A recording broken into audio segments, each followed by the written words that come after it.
Right? Baba, baba. Hey, ladies and gentlemen, are you ready? I feel good. Oh, yes. Oh, my love, I wanna make you move. Hey, hey, baby, all night long. My song is bad on baby, and everybody say with me. I gotta be the good baby.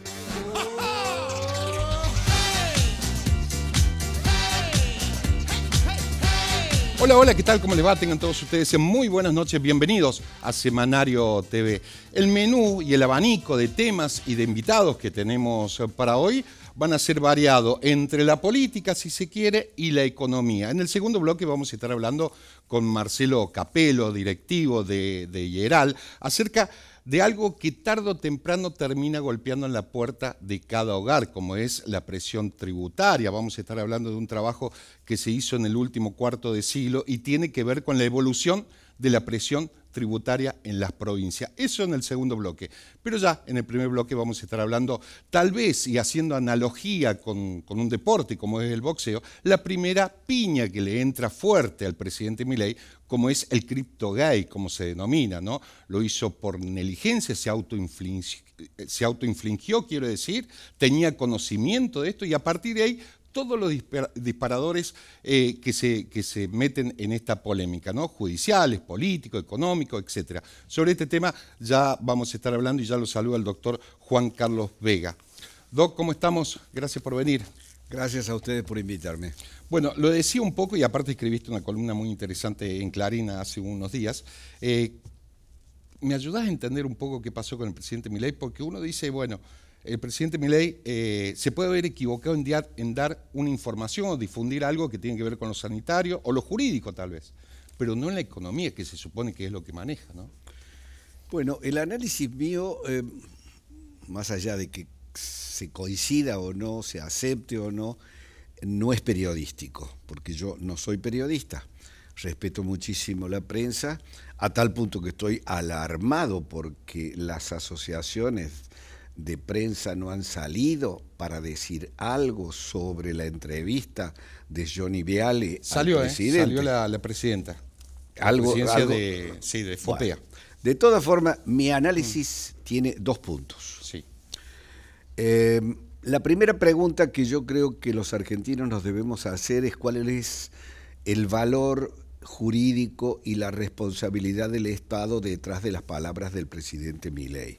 Porque este es un tema de debate. Normalmente la palabra del Estado es la del presidente cuando es publicada en el boletín oficial o sale por cadenas nacionales. Eso era antes. En el reino del mundo digital, la pregunta es si el Estado se expresa a través de las palabras de un presidente en las redes sociales.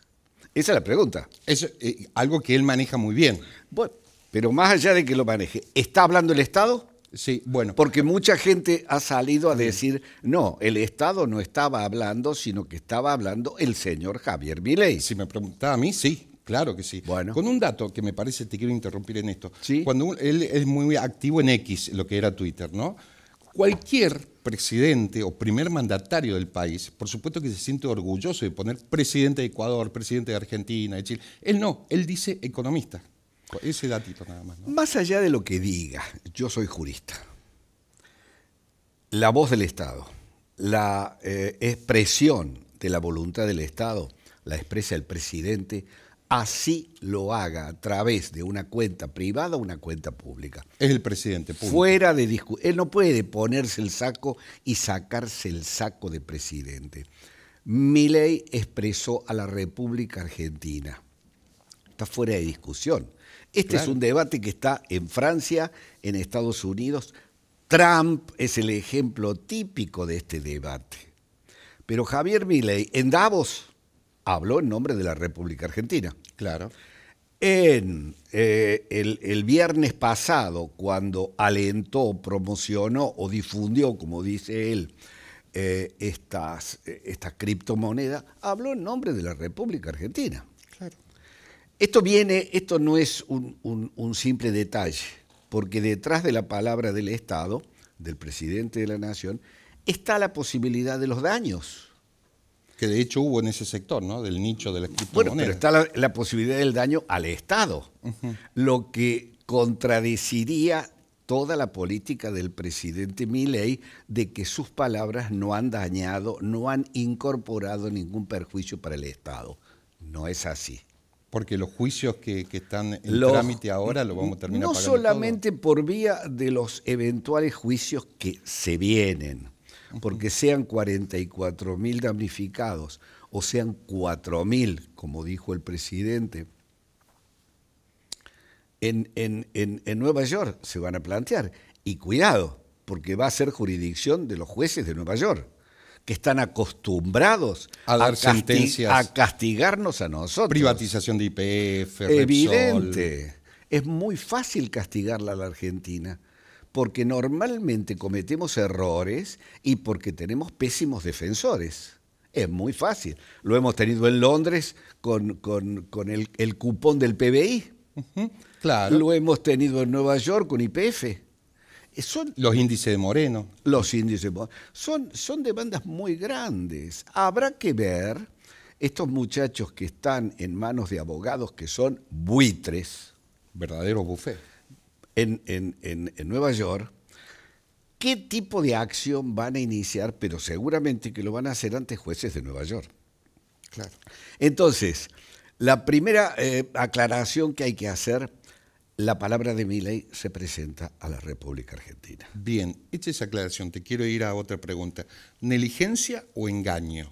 Porque, presidente, o se especula con que ese triángulo de hierro conformado entre Karina y Caputo son los que dejan entrar a determinada gente o no, o mandan al presidente, básicamente. Yo te vuelvo a decir, yo no tengo capacidad para entrar en eso. Yo me pregunto de otra manera. No sé si te ayuda a responder. Todo. Sí. ¿Qué es lo que lleva a un presidente exitoso como Milei, y reitero, exitoso, porque sin duda que su imagen positiva se ha mantenido durante todo el 24? Sin duda que el hecho de habernos sacado de terapia intensiva a los argentinos es algo bueno. Claro. Sin duda que haber bajado la inflación del 500% al 2% mensual es un hecho positivo. Pero ¿qué es lo que lleva a un presidente exitoso Ahí cabe la duda. a mandarse estas enormes imprudencias?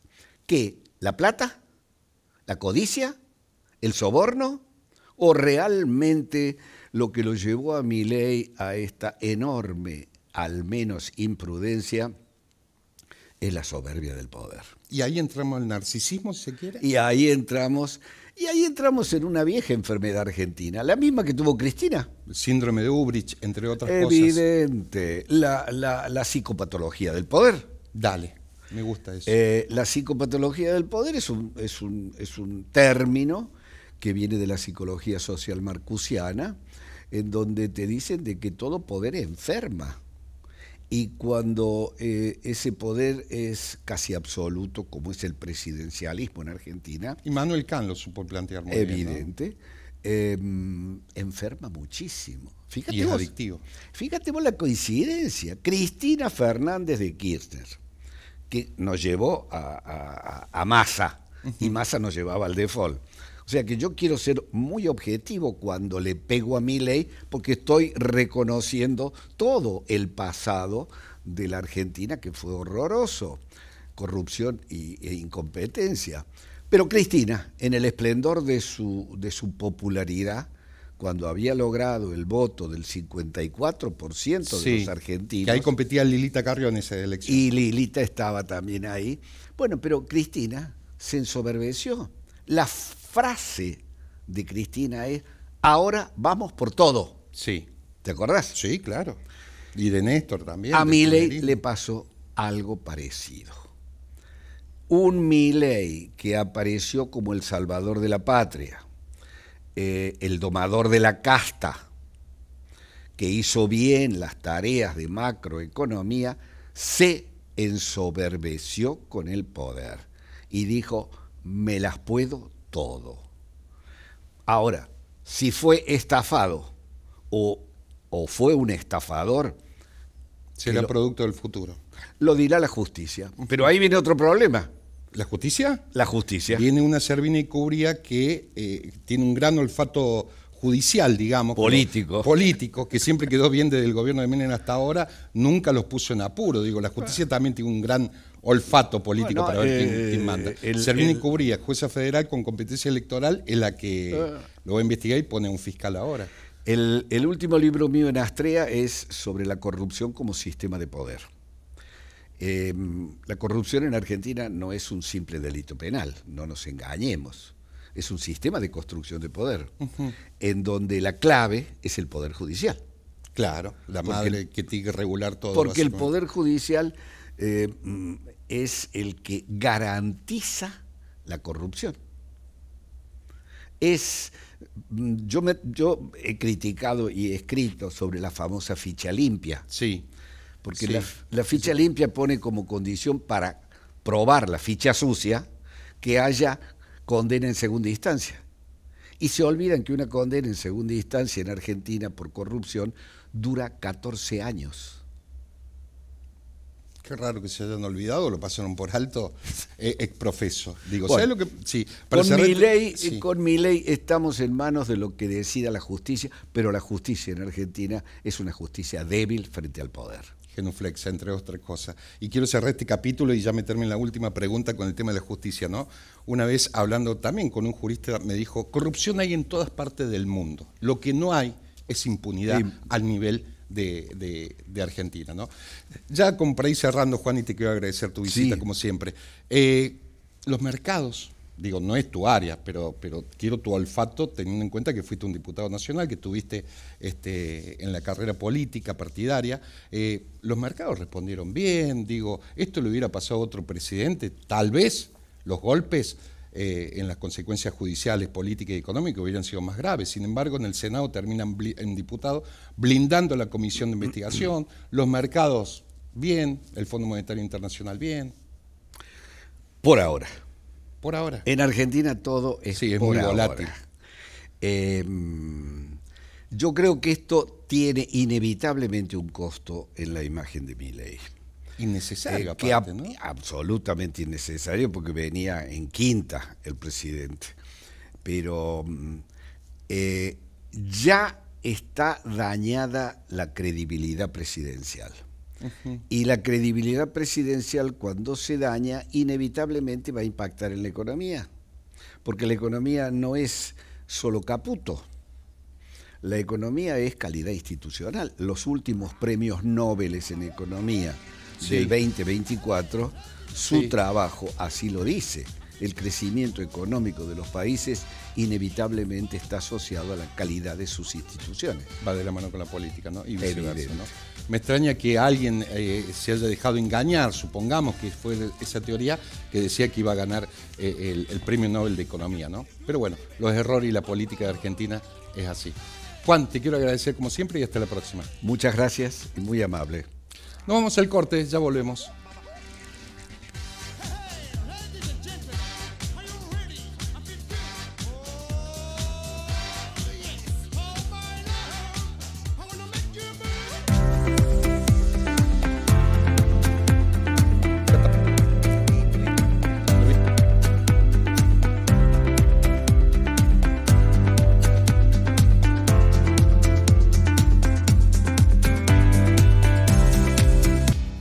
La avenida del Piamonte completamente renovada. Construimos nuevas veredas, cordones cuneta y sumamos una senda para bicicletas.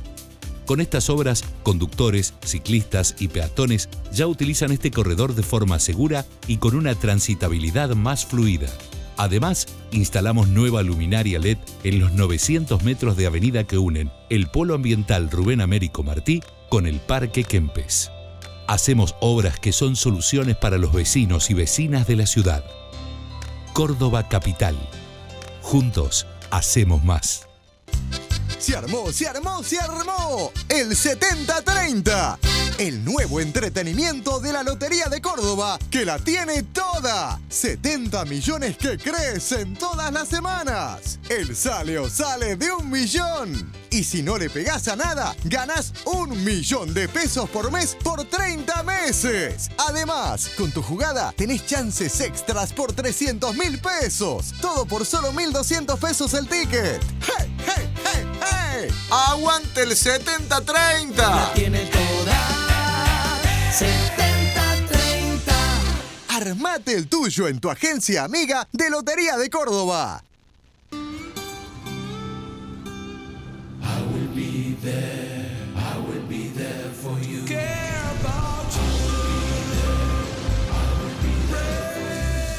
En Sancor Seguros estamos junto a vos en todo momento, acompañándote. Sancor Seguros, estamos.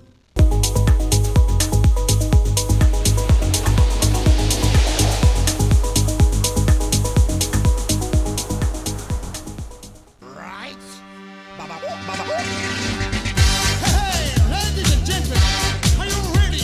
I feel good. Oh, yes. Oh, my love, I wanna make you move. Hey, right. Hey, ladies and gentlemen, are you ready? I feel good. Oh, Muy bien, ya en el segundo bloque, lo decíamos al principio, vamos a estar hablando de algo que parece lejano, pero que no. Tarde o temprano termina golpeando la puerta de cada vecino en cada casa, como es la presión tributaria en las provincias. Y por carácter transitivo, digo, cada vecino lo termina tributando. Y para eso vamos a estar hablando con Marcelo Capelo. Gracias por venir, Marcelo. ¿Cómo estás? Por favor, como siempre, un gusto. Gracias a vos. Hicieron un trabajo desde IERAL que tiene que ver con la evolución de la presión tributaria en las provincias, en términos macro, ¿no? ¿Qué le dio ese estudio, Marcelo? Sí, es para el conjunto de provincias en los últimos 25 años. Lo que se hace es ver cuánto recauda cada provincia y se divide por la producción de la provincia, y eso da un indicador promedio que se le llama presión tributaria efectiva. Lo que encontramos es, y como imaginábamos, que aumentó prácticamente el 50% la presión tributaria, así en términos de la producción, en 25 años, ¿cierto? La presión tributaria nacional también creció, un poco menos, 44%, 48% la de las provincias. ¿Por qué? Porque había aumentado mucho el gasto público. La razón es esa. Subieron mucho los impuestos, había subido mucho el gasto.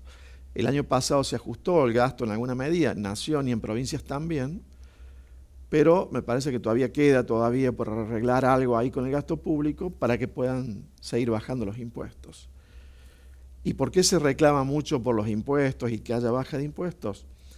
Bueno, porque al bajar la inflación, es como cuando baja la inundación, Sí. y queda toda la vista, y además ha quedado un dólar relativamente barato, entonces hay que empezar a preocuparse por la competitividad del país, por los costos para producir. De lo contrario, va a ser difícil competir con la producción de otros países. Entonces hay que preocuparse por los costos, y dentro de los costos de las empresas están los impuestos, y dentro de los presupuestos de las familias están los impuestos. Por eso se está discutiendo mucho ahora sobre la presión tributaria. El superávit, etcétera, que te va a dar después en función del ajuste que hagas justamente para bajar impuestos. Un dato, a ver, ¿existe una provincia que sea la que mayor presión fiscal hizo en este Sí. estudio que hicieron? Cuando lo vemos por provincia y con esa metodología que te comentaba, por lejos, la provincia de más presión tributaria es Misiones. Misiones. Sí. ¿Arriba del 50? Vos me dijiste un promedio más o menos que estaba en la No, eso provincia. era cuánto había aumentado la Sí. presión tributaria en el tiempo.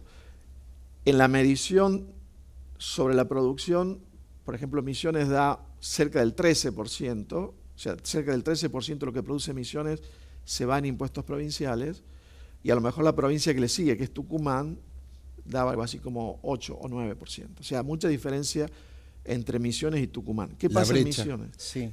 En Misiones tienen un sistema como una provincia angosta, o sea que la zona de ingreso a la provincia es relativamente angosta, el resto son límites internacionales. Entonces allí aprovechan para tener una especie de aduana interior donde cobran por anticipado el impuesto a los ingresos brutos, paran a los camiones, y por ende la presión tributaria que da en función de la recaudación que reciben es altísima. es la más problemática. Y después le sigue con esa brecha Tucumán. del 13 al 9, que es grande, me dijiste, Tucumán. Por- Después, ¿Y por qué también explicación le dan? ingresos ¿El tema de los brutos. limones, la exportación? no, ingresos brutos caro.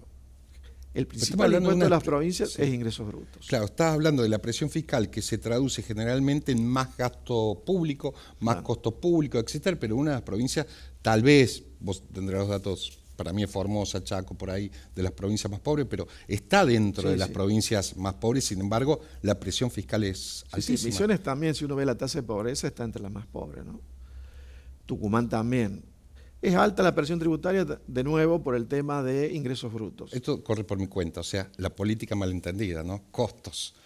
Hay Bueno, que pagar. sí, A ver, se puede agregar algo. En el caso de Misiones de Tucumán, son relativamente desfavorecidos por la coparticipación. Corrientes, también Salta. Es decir, tienen poca coparticipación per cápita con relación Sí. a los vecinos. Por ejemplo, Misiones con respecto a Formosa o Chaco, o Tucumán respecto a Catamarca y La Rioja. Probablemente también por eso pongan impuestos más altos. Tiene una coparticipación relativamente baja comparado con los vecinos. Si los comparas a lo mejor con Córdoba, con Buenos Aires, está bien lo que reciben en términos per cápita, ¿no? Pero sí reciben poco con relación a sus vecinos, que son también provincias relativamente rezagadas económicamente. Después de Misiones y Tucumán sigue la ciudad de Buenos Aires. Tienen también un impuesto de ingreso bruto más o menos pesado. Y entre las provincias más pobladas, las 5 más pobladas, estamos hablando de Buenos Aires, Córdoba, Mendoza, Santa Fe. Córdoba, no sé si lo dijiste, Sí. incluso Acaba también, ciudad de Buenos Aires, aunque no es provincia, pero a estos efectos se considera como si fuera una provincia. Si consideramos solo impuestos provinciales, el orden de la presión tributaria es Ciudad de Buenos Aires provincia, Mendoza, Córdoba, Santa Fe. O sea, Córdoba Anteúltima. más alto que Santa Fe, pero por debajo de las otras tres, en presión Mendoza. tributaria.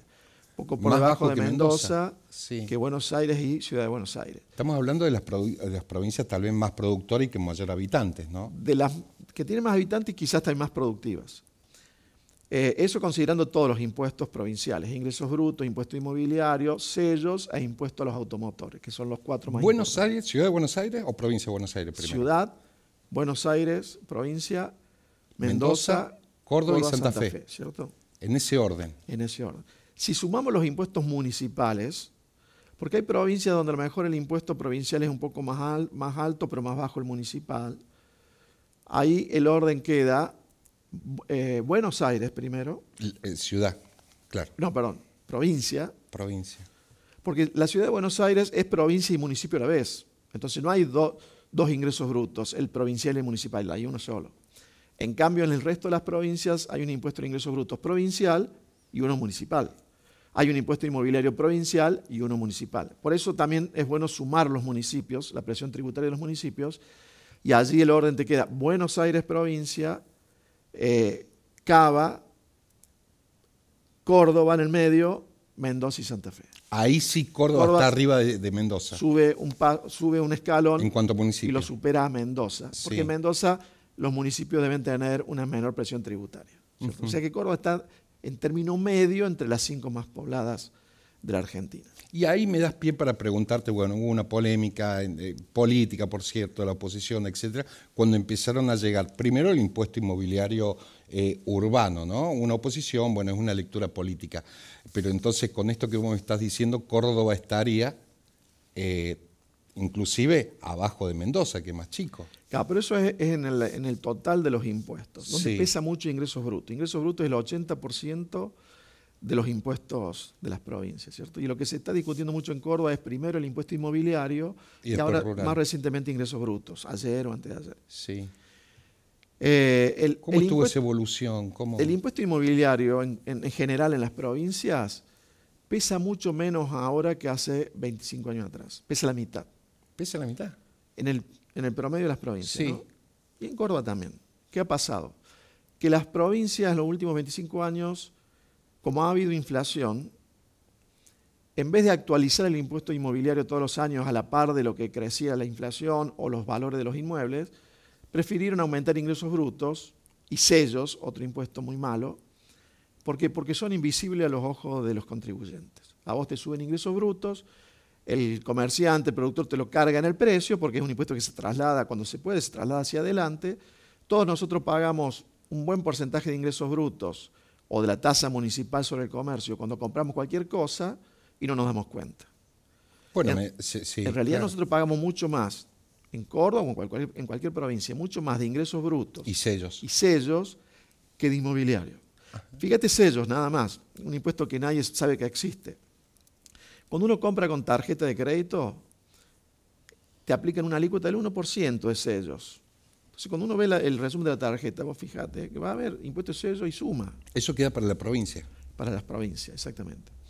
Entonces, esa alícuota del 1% de sellos sobre lo que uno compra con tarjeta de crédito es prácticamente una alícuota adicional en ingresos brutos, porque grava lo que uno compra y cada vez más la gente compra con tarjeta, con medios electrónicos de pago, ¿cierto? Y cada vez menos en efectivo.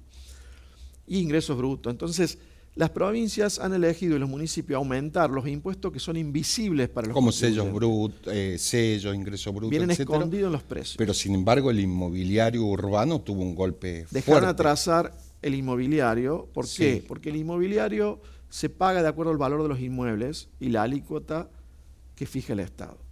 El valor de los inmuebles, la ley dice que debería ser el valor venal de los inmuebles, que es el valor de mercado. Sí, no el fiscal. Pero el fiscal tiene que ser el valor de mercado, Sí. de acuerdo a la ley. El valor fiscal es el venal y el venal es el de mercado. Pero como no es simple todos los años calcular el valor de los inmuebles, durante muchos años lo han dejado atrasar al impuesto. Hoy el impuesto inmobiliario en el promedio de las provincias recauda la mitad, no hoy, el año pasado, recauda la mitad o recaudaba la mitad que hace 25 años atrás.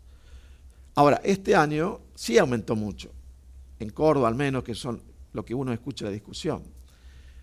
¿Y por qué? Porque desde hace unos años el impuesto, como no es fácil todos los años ver cuánto valen los inmuebles, hay un valor que se determinó para el año 2019 para los inmuebles y de ahí en adelante lo van actualizando con un índice que es un índice de salarios. El RIPA.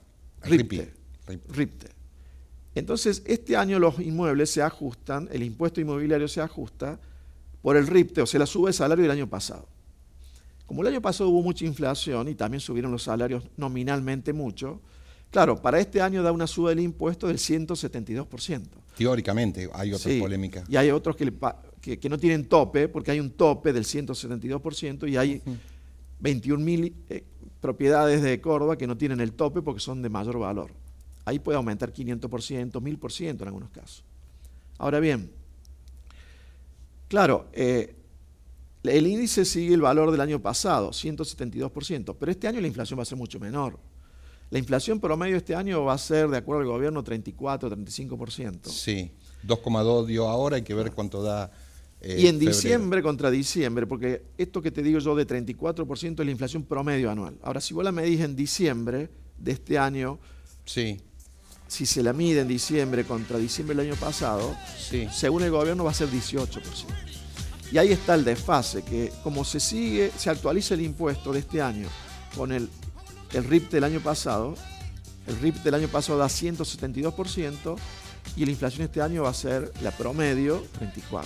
Ahí está el desfase. la cuestión, ¿no? Ahora, el año pasado Sí. pasó al revés. El impuesto había subido menos que los salarios y que la inflación. Pero no con tanto desfase como este año.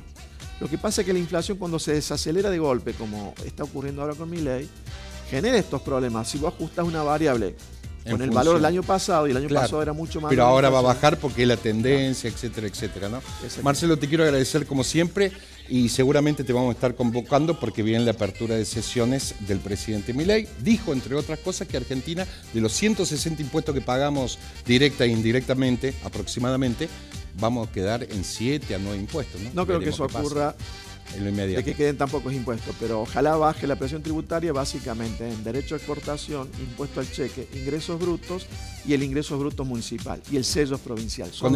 Con eso firmas. Son esos 5 los impuestos más complicados. Gracias, Marcelo, como siempre. A ustedes. Nos vamos. Hasta la semana que viene. Gracias.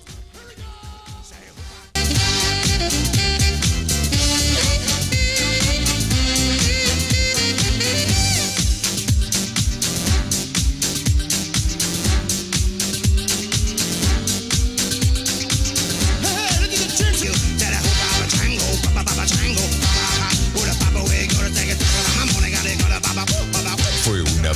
Corporación de Televisión Mediterránea, SRL, Córdoba, Argentina.